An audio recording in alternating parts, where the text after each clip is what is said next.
तो मेरी जान, राजकुमार हिरानी का नाम तो सुना होगा, जिन्होंने 3 इडियट्स, मुन्ना भाई, एमबीबीएस जैसी फिल्में बनाई। तो उन्हीं की एक सीरीज आई है जिसका नाम है प्रीतम पेड्रो, जो हैकिंग की दुनिया पर बेस है। यकीन करिए आपको ये सीरीज बहुत ज्यादा पसंद आएगी। तो इस वीडियो में मैं इसकी कहानी को एक्सप्लेन करने जा रहा हूँ। वीडियो पसंद आए तो लाइक जरूर करना। कहानी की शुरुआत गोवा से होती है, जहां पर रात के 3:30 बजे 4 चोरों ने मिलकर एक एटीएम उड़ा दिया था। उनके चोरी करने का तरीका ये था कि सभी ने बुर्खा पहना हुआ था और सबसे पहले एक बंदा एटीएम के अंदर एंटर करता है। वह स्प्रे से सीसीटीवी कैमरे को ढक देता है और वहीं से अपने दूसरे बंदे को कॉल करता है ताकि वह एटीएम को उखाड़ने के लिए एक रॉड लाए। दूसरा बंदा जैसे अंदर रॉड लेकर आता है और उस रॉड की मदद से एटीएम को उखाड़ते हैं और उसके बाद वह अपने तीसरे बंदे को कॉल करते हैं, जो बगल में ही गाड़ी लेकर खड़ा था। वह उस एटीएम को जंजीर से बांधकर गाड़ी से खींचकर उखाड़ देते और फिर एटीएम चोरी कर लेते। हालांकि वहीं पर एक भिखारी मौजूद था, उसने एटीएम चोरी होते हुए चोरों को देखा था, बट वह बुर्खा पहनी थी, जिस वजह से पहचानना मुश्किल था। अगली सुबह पता चलता है कि एटीएम में लगभग 60 लाख रुपए थे। तो पुलिस एटीएम को ढूंढ रही थी, जिससे 2 दिन बीत चुके थे। 2 दिन बाद पुलिस स्टेशन में एक बंदा आता है जिसका नाम था प्रीतम। वो अपने दादाजी के साथ आया था। दरअसल बात ये थी कि उसके दादाजी का टेप रिकॉर्डर चोरी हो गया था, जिसमें उसकी दादी जी की आवाज थी। उसके दादा उसकी दादी की आवाज को रोज सुनते थे और बहुत ज्यादा खुश थे। तो उसी टेप रिकॉर्डर की कंप्लेन लिखाने प्रीतम स्टेशन आता। वह जयंत नाम के ऑफिसर से कंप्लेन लिखने को बोलता है, बट वह उसकी कंप्लेन लिखने से मना करता है। उसका कहना था कि एटीएम चोरी होने की वजह से वह पहले से ही परेशान है। ऐसे में 500 रुपए के रिकॉर्डर के लिए हम कंप्लेन नहीं लिखेंगे। पुलिस वाला प्रीतम को धक्के मार कर भगाता है, बट प्रीतम उससे झगड़ा कर लेता। उसका कहना था कि बात 500 रिकॉर्डर की नहीं है, बल्कि उसके अंदर उसकी दादी की जो आवाज है ना, उसके दादाजी रोज सुनते हैं। अगर वह रिकॉर्डर नहीं मिला तो उसके दादाजी उदास रहेंगे। प्रीतम जिद कर रहा था, जिस वजह से जयंत उसे बंद कर देता है। अब थोड़ी ही देर में वहाँ इंस्पेक्टर पेड्रो की एंट्री होती है, जो एटीएम चोरी होने की वजह से परेशान था। वह बात ही कर रहा था कि तभी बीच बीच में प्रीतम उसे परेशान करने लगता है, जिससे पेड्रो उस पर गुस्सा करता है। वह कहता है कि यहाँ एटीएम चोरी हो गया और तुम फालतू की बकवास कर रहे हो। तो प्रीतम को जैसे ही पता चलता है कि एटीएम चोरी हुआ है, तो वह कहता है कि उसे सिर्फ 15 मिनट का टाइम दे दीजिए और एक लैपटॉप दे दो, वह ढूंढ कर निकालेगा। ये सुनते पेड्रो उसे एक और चांस देता है। पेड्रो का कहना था कि चोर को पकड़ने के लिए पहले क्राइम सीन पर पहुंचना पड़ता है, फिर छानबीन शुरू करनी पड़ती है, उसके बाद कहीं चोर का पता चलता है। पेड्रो बातें ही कर रहा था कि तभी 15 मिनट के अंदर प्रीतम 4 लोगों की डिटेल देता है, जिसे पता चलता है कि एक रमेश नाम का बंदा था, जिसकी आज शादी होने वाली थी। तो शादी के लिए उसके कुछ पैसे चाहिए थे, तो उसने अपने दोस्तों के साथ मिलकर एटीएम उड़ा डाला। प्रीतम एटीएम की लोकेशन भी बता देता है, जो रमेश की वेल्डिंग वाली दुकान में था। पेड्रो जब उस दुकान में जाता है ना, तो सही में एटीएम वहाँ पर मौजूद था। उसके बाद पेड्रो उन 4 चोरों को पकड़ लेता है। तो दोस्तों, कुछ इस तरह प्रीतम की वजह से 4 चोर पकड़े गए थे। प्रीतम एक इंजीनियर था, उसे साइबर काफी अच्छी तरह से आता था, बट एक इंसिडेंट की वजह से उसने ये काम छोड़ दिया था। वहीं पेड्रो उससे पूछता है कि आखिर उसने चोरों को कैसे पकड़ा। अब प्रीतम उसे सारी बातें बताता है। प्रीतम सबसे पहले एटीएम जिस टाइम चोरी हुआ था ना, उस टाइम की कॉल डिटेल निकालता है और ये सब मोबाइल टावर हैक करने की वजह से हुआ था। उस टाइम टोटल 25 लोग कॉल पर एक्टिवेट थे, उसमें से 4 लोग आपस में ही बात कर रहे थे। प्रीतम को शक होता है, वह उन 4 के बारे में चेक कर, जिससे उसे मालूम पड़ता है कि 4 दोस्त एक बंदे से शादी होने वाली है। तो कुछ इस तरह बड़ी ही सफाई से प्रीतम ने 4 को पकड़ लिया था।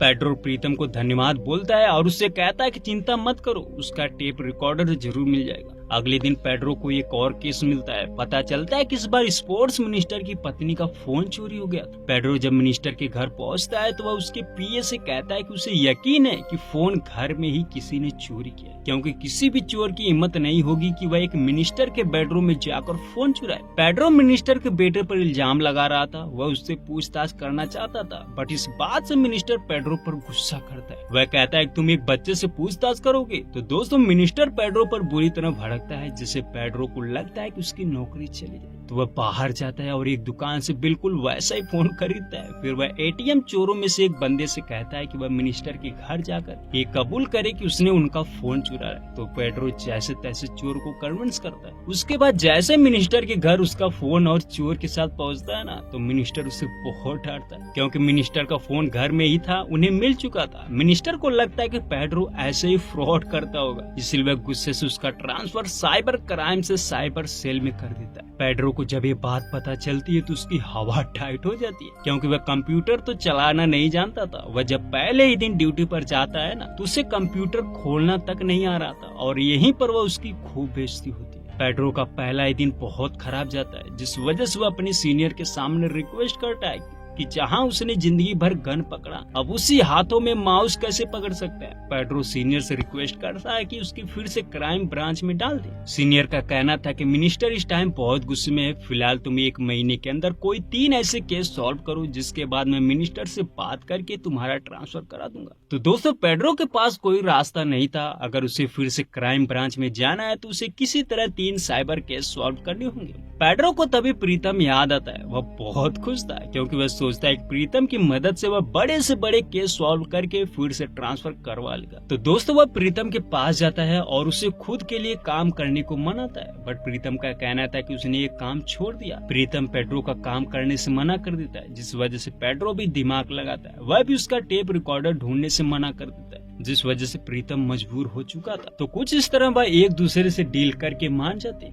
अगली शाम प्रीतम को एक केस मिलता है, जिसमें एक बंदे ने ईमेल के थ्रू न्यूज एंकर को बताया था कि वह अपनी वाइफ और लवर को आज रात 9 बजे जान से मार देगा, उसके बाद वह खुद को भी खत्म कर देगा। तो दोस्तों, जब ये बात पेड्रो को पता चलती है ना, तो वह तुरंत प्रीतम के पास जाता है, क्योंकि उसके पास ज्यादा टाइम नहीं बचा। पेड्रो जैसे तैसे प्रीतम को मनाता है। प्रीतम इनकार कर रहा था, बट जब उसे पता चलता है कि मामला सुसाइड वाला है तो वह तुरंत तैयार हो जाता है, क्योंकि दोस्तों ऐसा लगता है कि प्रीतम के साथ कुछ तो ऐसी घटना घटी थी जिस वजह से वह परेशान रहता। तो दोस्तों, यहीं पर फर्स्ट एपिसोड को भी खत्म कर दिया जाता है। सेकंड एपिसोड की शुरुआत में हम कार्लोस नाम के पुलिस ऑफिसर को देखते हैं। ये बंदा वही था जो अपनी वाइफ और उसके लवर को मारने वाला। हाल ही में उसे पता चला था कि उसकी पत्नी अपने लवर के साथ एक होटल में मजे ले रही है। तो कार्लोस साहब काफी ज्यादा टेंशन में था। वह अपने बेटे को अच्छी तरह से समझाता है कि उसके जाने के बाद वह अपना ख्याल रखेगा। कार्लोस अपने बेटे को समझाकर होटल के लिए निकल पड़ता है।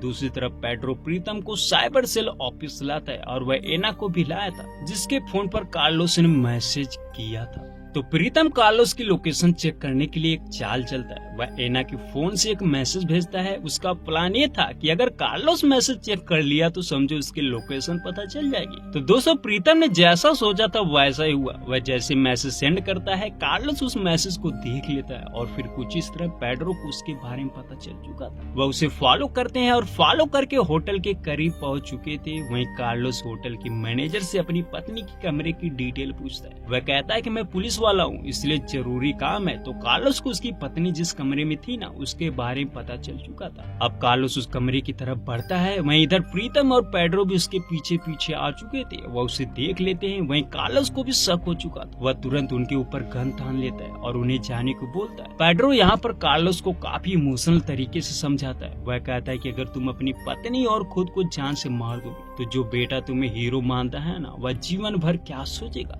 तो कुछ इस तरह वह कार्लोस को समझाता है, जिससे कार्लोस कमरे में जाता है और अपनी पत्नी से कहता है कि तुम जो कर रही हो करो, अब तुम उसी के साथ रहना और मैं अपने बेटे के साथ रहूंगा। तो कुछ इस तरह पेड्रो ने कार्लोस को बचा लिया था। वहीं प्रीतम पेड्रो के इस व्यवहार से बहुत खुश था। वह उसकी खूब तारीफ करता है। केस सॉल्व करने के बाद पेड्रो घर वापस आता है। वह देखता है कि उसकी पत्नी बहुत गुस्से में थी, क्योंकि पेड्रो के बेटे का आज बर्थडे था। बट पेड्रो को जैसे केस के बारे में पता चला, वह तुरंत निकल गया था, जिस वजह से उसकी पत्नी उससे झगड़ा कर लेती। पेड्रो भी उसे भला बुरा बोलने लगता है। यहाँ पता चलता है कि पेड्रो का जो बेटा था ना, वह पहले ही मर चुका था। वह अपनी पत्नी को सारी सच्चाई बता देता है, जिससे उसकी पत्नी नाराज होकर घर छोड़ देती।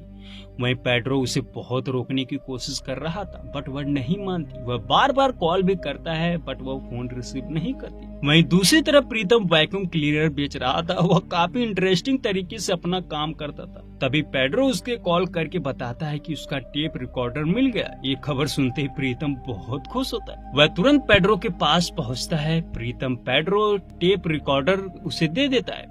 प्रीतम टेप रिकॉर्डर को चेक करता है। टेप रिकॉर्डर तो उसी का था, बट उसमें से उसकी दादी की रिकॉर्डिंग कैसेट गायब थी। पेड्रो कहता है कि टेंशन मत लो, मैं उसे भी ढूंढ निकालूंगा। तभी टीवी पर एक न्यूज चलती है जिससे पता चलता है कि मिनिस्टर डीएन देसाई का बेटा किडनैप हो चुका है, जिस वजह से मिनिस्टर काफी ज्यादा टेंशन में था। अब इस केस में मिनिस्टर के घर सभी साइबर सेल वाले पहुंचते हैं। साइबर सेल का हेड था पेड्रो। मिनिस्टर जैसे पेड्रो को देखता है आग बबूला हो जाता है। उसका कहना था कि भाई इस आदमी पर भरोसा नहीं कर सकता क्योंकि ये फ्रॉड है। पेड्रो मिनिस्टर से एक चांस मांगता है। वह कहता है कि मुझे एक मौका दे दो, मैं किडनैपर को ढूंढ निकालूंगा। अब पेड्रो के रिक्वेस्ट करने पर मिनिस्टर उस पर भरोसा करके केस दे देता है। पेड्रो किसी तरह बॉबी नाम के सस्पेक्ट को चूज करता है। उसे शक था कि किसी ने मिनिस्टर पर कॉल करके फिरौती के पैसे मांग रहा था। तो बॉबी से की छानबीन शुरू करता है और जब बॉबी के घर जाता है ना, तब पता चलता है कि बॉबी कोई 60 साल की बुढ़िया थी जो आज मर चुकी थी। तो दोस्तों पेड्रो एक बार फिर फेल हो चुका था, जिस वजह से मिनिस्टर उसे बहुत भला बुरा सुनाता है। वह कहता है कि मुझे पहले से यकीन था कि तुम्हारे बस का ये काम नहीं है। पेड्रो के सब्र का बांध टूट चुका था। वह गुस्से से बोल पड़ता है। वह कहता है कि मैं तो उस दिन आपसे बोला था कि तुम्हारा फोन घर में ही है, बट तुमने मुझे मना कर दिया और फिर जबरदस्ती साइबर सेल में डाल दिया, जबकि मुझे कीबोर्ड ही समझ नहीं आता, तो मैं क्राइम कैसे सॉल्व करूंगा। पेड्रो एक बार फिर मिनिस्टर से कहता है कि वह थोड़ा टाइम दे दे, मैं तुम्हारे बच्चे को ढूंढ निकालूंगा क्योंकि मेरे पास एक ऐसा बंदा है जो इन सब कामों में बहुत एक्सपर्ट है। वह झट से किडनैपर को ढूंढ निकालेगा। ये सब बोलने के बाद पेड्रो वहाँ से बाहर चला जाता है। थोड़ी देर बाद मिनिस्टर अपने पीए द्वारा पेड्रो को अपने पास बुलाता है और कहता है कि तुम उस आदमी को भी बुला लो। तो दोस्तों पेड्रो प्रीतम को मिनिस्टर के घर बुलाता है। उनका प्लान ये था कि किडनैपर इस बार जैसे ही कॉल करेगा हम उसके बारे में पता लगा लेंगे। थोड़ी देर बाद किडनैपर कॉल करता है और 5 करोड़ की डिमांड कर रहा था। पेड्रो यहाँ पर किडनैपर को बातों में उलझाने की कोशिश कर रहा था ताकि प्रीतम उसके बारे में पता कर पाए, बट प्रीतम अपने काम में इतना तेज था कि वह तुरंत उसकी डिटेल निकाल लेता है। वह जानता था कि किडनैपर जिस सिम से कॉल करेगा उसे निकाल कर तो फेंक देगा, इसलिए उसने उसके दूसरे फोन के बारे में भी पता लगा दिया। अब उनको किडनैपर की लोकेशन मिल चुकी थी। वह उन जगह पहुंचकर इंतजार कर रहे थे। उन्हें पता चला था कि किडनैपर 4 बजे के आसपास खाना लेने जाएगा, इसलिए वह इंतजार कर रहे थे कि वह खाना लेने जाए और उसके बाद हम घर में बच्चों को ढूंढ सकते हैं। वह वहाँ पर इंतजार कर रहे थे कि तभी प्रीतम को कुछ शक होता है। उसे डाउट था कि बच्चे किडनैप करने में मिनिस्टर की पत्नी का भी हाथ हो सकता है, इसलिए प्रीतम मिनिस्टर की पत्नी का फोन नंबर ढूंढने लगा, बट वह नहीं मिलता। लेकिन वह एलेक्सा यूज करती थी तो प्रीतम बड़ी ही आसानी से उसे ओपन कर देता है क्योंकि उसने जो पासवर्ड रखा था वह 1 2 3 4 था। तो अब वह मिनिस्टर की पत्नी की सारी बातें सुनते हैं जो उसने एलेक्सा में बोला था। तभी उन्हें मालूम चलता है कि मिनिस्टर की पत्नी एक दिन पहले मॉल गई थी, फिर वहाँ से निकलकर कैफे गई थी। पेड्रो को समझ आता है कि मैडम जहाँ जहाँ गई होगी ड्राइवर को तो उसके बारे में पता होगा। अब ड्राइवर से पूछताछ करते हैं। ड्राइवर पहले कुछ नहीं बताना चाहता था, बट पेड्रो जब उसे मारने लगता है ना तो वह बताना स्टार्ट करता है। उससे पता चलता है कि मिनिस्टर की वाइफ मॉल गई थी। ये सब सुनने के बाद पेड्रो और प्रीतम मॉल जाते हैं। तो उसके बाद कैफे भी जाते हैं। वह कैफे का सीसीटीवी कैमरा चेक कर रहे थे तो उन्हें दिखाई देता है कि वह किसी लड़की के साथ कमरे में गई थी। ये सब सारी चीजें देखने के बाद पेड्रो को समझ आ चुका था कि मिनिस्टर की पत्नी का किसी लड़के के साथ झोल झाल है। इसके बाद वह फिर से किडनैपर के घर आते। वह उस पर नजर रख रहे थे कि तभी वह बाहर खाना लेने जाता है। अब मौके का फायदा उठाकर पेड्रो उसके घर में घुस जाता है। वह घर के कोने कोने में विनी को ढूंढ रहा था, बट विनी कहीं भी नहीं मिलता। तभी वह कुछ ऐसा देखता है जिसे देखने के बाद उसकी आंखें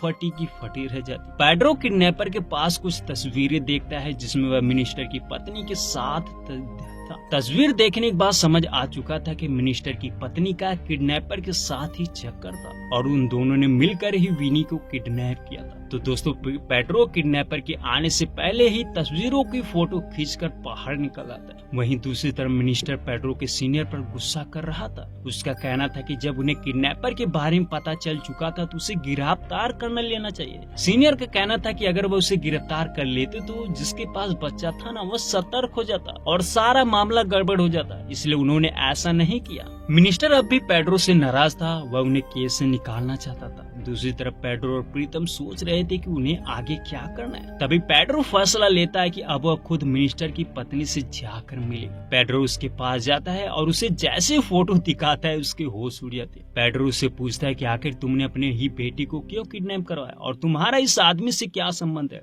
तब मिनिस्टर की पत्नी का भांडा फोड़ चुका था, इसलिए वह सच्चाई से पर्दा उठाती। वह कहती कि उसका अपने बॉयफ्रेंड के साथ शादी से पहले संबंध था और ये जो तस्वीरें है ना, ये सब शादी से पहले की है। वह जब उससे प्यार कर रही थी तो उसे पता नहीं था कि वह क्रिमिनल है, बट जब उसे उसकी असली सच्चाई पता चली तो उसने उसे छोड़ दिया और फिर उसके मिनिस्टर से शादी हो गई। प्रिया शादी के बाद बहुत ज्यादा खुश थी, बट उसके बॉयफ्रेंड ने उसका पीछा नहीं छोड़ा। वह जब जेल से छूटकर बाहर आया तो उसे ब्लैकमेल करने लगा और तस्वीरें दिखाकर बार बार पैसे मांगता था। तो उसने एक दिन प्रिया से 5 करोड़ की डिमांड करी। प्रिया ने उसे साफ साफ तो मना कर दिया था कि उसके पास इतने पैसे नहीं है, वह इतने में पैसे कहाँ से लाएगी। तभी उसका बॉयफ्रेंड एक प्लान बनाता है। वह कहता है कि तुम्हारा पति तुम्हारे बेटे को बहुत मानता है, इसलिए क्यों न हम उसे किडनैप करें और फिर उसके बदले फिरौती के पैसे मांगेंगे। प्रिया जब उसका ये प्लान सुनती है ना तो उसे ठीक नहीं लगता, वह उसे मना करके चली जाती है। बट अगले दिन किडनैपर ने एक हैकर की मदद से विनी को किडनैप कर लिया था। तो दोस्तों ये था सारा मामला।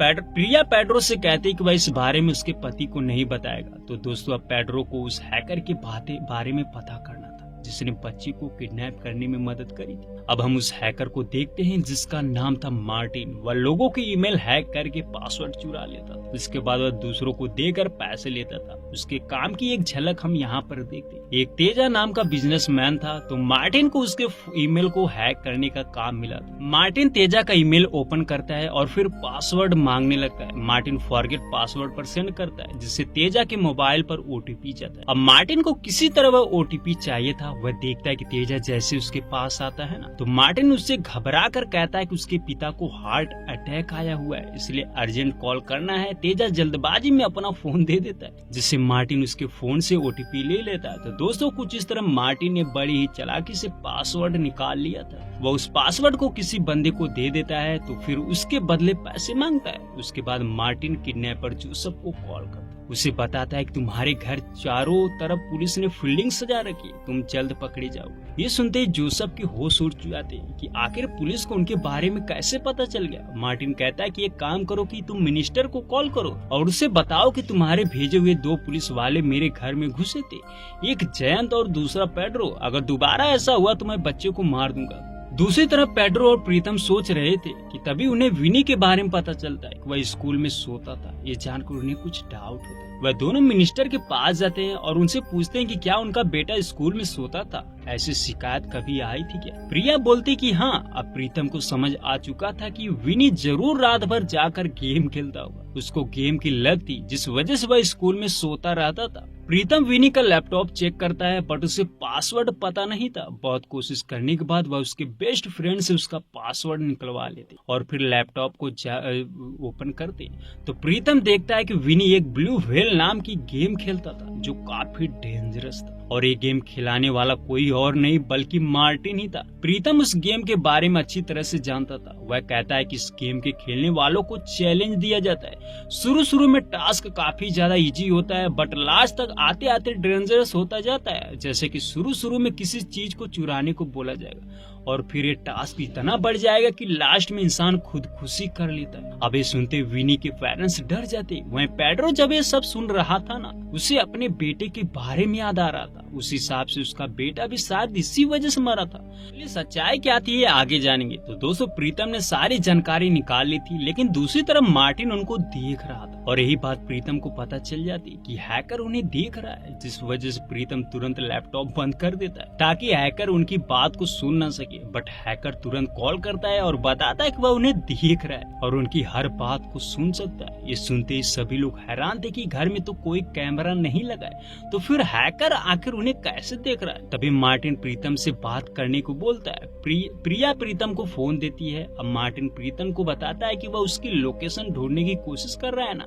ये सुनते प्रीतम की होश उड़ जाती है। वह हैरान था कि जब यहाँ पर कुछ नहीं है तो वह उसे देख कैसे रहा। अब प्रीतम उसे अपनी बातों में उलझाता है और फिर समझ पाता है कि वह देख नहीं रहा है बल्कि फोन के जरिए लोकेट कर रहा है। मतलब कि दोस्तों विनी ने उस फोन में से पूरे घर की फोटो मार्टिन को दे दी थी, जिस वजह से फोन जहाँ जहाँ था मार्टिन उस हिसाब से उनकी बात को सुन रहा था। अब ये बात प्रीतम समझ चुका था और मार्टिन को उसके इस प्लान के बारे में बताता। मार्टिन भी उसका टैलेंट देखकर हैरान था कि आखिर उसने बड़ी ही चालाकी से उसके बारे में जान लिया। बट दोस्तों यहाँ पर मार्टिन प्रीतम के सामने एक नाम लेता है जो था साहनी। ये सुनते प्रीतम शॉक था। वह वहाँ से निकलकर तुरंत अपने घर चला आता है और घर छोड़कर भागने की कोशिश करता है। पर तभी मार्टिन उसे एक पेन ड्राइव के जरिए मैसेज भिजवाता है कि अगर वह कल शाम 9 बजे कारवार हॉस्पिटल नहीं आया तो विनी को मार दिया जाएगा। मार्टिन प्रीतम को कबीर कहकर बुला रहा था और कहता है कि मैं तुझे 3 साल से ढूंढ रहा था, तू अपना नाम बदल दिया, जगह बदल दिया।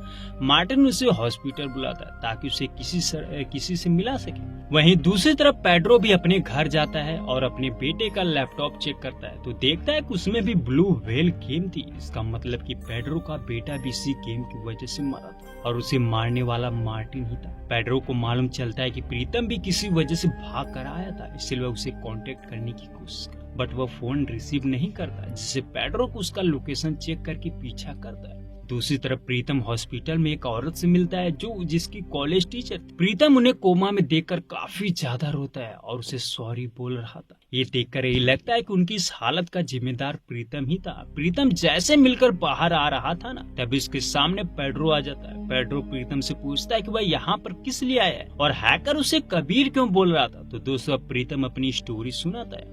बात थी कॉलेज की, जब प्रीतम कारवार इंजीनियरिंग कॉलेज में पढ़ता था। उस कॉलेज में एक फोंसेका नाम का प्रोफेसर था जो बहुत ज्यादा स्ट्रिक्ट था। बताया जाता है कि अगर कोई भी उसकी क्लास में 1 मिनट भी लेट हुआ तो वह पूरे 1 हफ्ते उसकी बेइज्जती करता रहता था। तो एक दिन प्रीतम क्लास में 10 मिनट लेट हो जाता है। फोंसेका उससे पूछता है कि वह लेट क्यों हुआ, तो प्रीतम का कहना था कि उसकी तबीयत खराब थी। बट फोंसेका उसका झूठ पकड़ लेता है, जिस वजह से उसकी खूब बेइज्जती करता है। इसी बेइज्जती का बदला लेने के लिए प्रीतम शाम को जब घर आता है ना, तो प्रोफेसर के बारे में रिसर्च करने लगता है, जिससे उसे एक चीज पता चलती है, प्रोफेसर का किसी औरत के साथ अफेयर्स था। तो प्रीतम को उनके कुछ पिक्चर्स मिल गए थे। प्रीतम उनकी बेइज्जती करने के लिए कुछ पिक्चर्स को पूरे कॉलेज में भेज देता है और उसकी वाइफ नीना के भी फोन पर भेज देता है, जिससे जब प्रोफेसर कॉलेज जाता है ना, तो सभी लोग उसे देखकर बार बार हंसे जा रहे थे। प्रोफेसर को अजीब लग रहा था, बट हाथ तो तब होती है जब बोर्ड पर बच्चे उसका किसिंग वाला फोटो लगा देते, जिसे देखकर प्रोफेसर की होश उड़ जाती है। वह काफी ज्यादा एम्बेरेंस फील कर रहा था। वहीं जब घर आता है तो उसकी पत्नी भी उस पर नाराज थी, जिस वजह से प्रोफेसर ने लाइट हाउस से कूदकर अपनी जान दे दी थी। तो दोस्तों ये था प्रीतम का गुनाह। पेड्रो कहता है कि ये चीज तुमसे नादानी में हुई थी, बट अब हमें किसी तरह विनी को तो बचाना होगा। प्रीतम प्रोफेसर के बारे में सर्च करता है कि कहीं उसका बेटा तो नहीं था, जिससे मालूम पड़ता है कि प्रोफेसर का एक बेटा था जिसका नाम था मार्टिन। तो दोस्तों मार्टिन इसी वजह से प्रीतम को 3 साल से ढूंढ रहा था। फिलहाल पेड्रो को पता चल चुका था कि विनी को मार्टिन ने ही किडनैप किया। दूसरी तरफ मार्टिन जोसेफ का पैसा लौटा देता है और उसे बताता है कि अब वो विनी को नहीं देगा। तो दोस्तों मार्टिन विनी के जरिए प्रीतम से बदला लेना चाहता था, इसीलिए वह अगले दिन एक बार फिर मिनिस्टर के घर कॉल करता है और कहता है कि फिरौती का पैसा प्रीतम के हाथ से ही भिजवाना। अब पेड्रो एक बड़े से बैग में पैसा रखता है, जो वह उसके अंदर एक फोन रखते हैं ताकि प्रीतम जब पैसों को घर लेकर जाए तो उसकी लोकेशन पता कर सके। तो कुछ इसी प्लान के तहत पेड्रो प्रीतम को पैसे देकर मार्टिन से मिलने भेज देता है। थोड़ी देर बाद प्रीतम मार्टिन से एक ओवर ब्रिज पर मिलता है। मार्टिन जैसे प्रीतम को देखता है ना, वह बहुत ज्यादा गुस्से में था और उसे बहुत पीटता है। मार्टिन का कहना था कि आखिर मेरे डैड की क्या गलती थी, उन्होंने सिर्फ एक झूठ पकड़ा था, पर तूने उसे जान से मार दिया, जिस वजह से मेरी माँ भी हॉस्पिटल में मर रही है और मेरा कैरियर भी बर्बाद हो गया। मार्टिन प्रीतम को बुरी तरह पीटता है। वहीं प्रीतम बार बार माफी मांग रहा था, लेकिन मार्टिन कहता है कि अगर तुझे माफी मांगना है तो ऊपर तो जाना होगा।